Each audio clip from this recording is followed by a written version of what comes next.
একটা দোকানের মালিক দেখে একটা গরিব লোক ময়লার ডাস্টবিন থেকে খাবার নিয়ে খাইতেছে। দোকানদার যখন গরিব লোকটাকে তারপরে তিনি অনেক কষ্ট পায়, তাই গরিব লোকটাকে সাহায্য করার জন্য কিছু টাকা বের করে। ওই গরিব লোকটা ক্ষুধার জ্বালায় তিনি ডাস্টবিনের ময়লার পরোটা খাইতেছে। ওখান থেকে বের হয় একটা হোটেলে চলে আসে, পরোটা নিয়ে আবার তার দোকানে চলে আসে। পরোটার ভিতরে 50,000 টাকা রাখে। দোকানদারটা আসার পরে ডাস্টবিনের উপরে পরোটা রেখে এখান থেকে চলে যায়। ওই গরিব লোকটা আসার পর এখানে ডাস্টবিনে খাবার খুঁজে তিনি দেখে পরোটাটা ভালো না। গরিব লোকটা পরোটাটা রাখে, আবার কিছু খুঁজে ময়লার ভিতরে কিছু পায় নাই বলে এখান থেকে তিনি আবার চলে যায়। দোকানের মালিক আবারও দেখে, তার দোকান থেকে বের হয়ে দেখে একটি বাচ্চাটা রুটির প্যাকেটটা নিয়ে চলে যায়। তখন এই বাচ্চাটা এক জায়গায় এসে বসে রুটিটা বের করে খাচ্ছিল। বাচ্চাটা খাওয়ার ভিতরে নিচে তাকিয়ে দেখে অনেকগুলা টাকা এবং টাকা পেয়ে তিনি অনেক খুশি হয়। তখন ওই দোকানদার মালিক এসে টাকা এবং রুটির প্যাকেট নিয়ে এখান থেকে চলে যায়।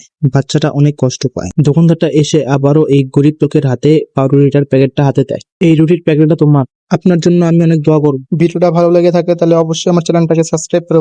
ওই গরিব লোকটার সাথে দেখা হয় এক বাচ্চা বলে আমাকে রুটির প্যাকেটটা দিবা। তার কথা শুনে গরিব লোকটা তাকে রুটির প্যাকেটটা দিয়ে দেয়। গরিব লোকটা চলে যায়, এই বাচ্চাটাও এখান থেকে চলে যায়। দোকানের মালিক দেখে, ওই লোকটাই দেখার পর তিনি গরিব লোকের সামনে চলে আসে। দোকানদার বলে আমি তোমার ওই রুটির প্যাকেটে 50,000 টাকা দিয়েছিলাম,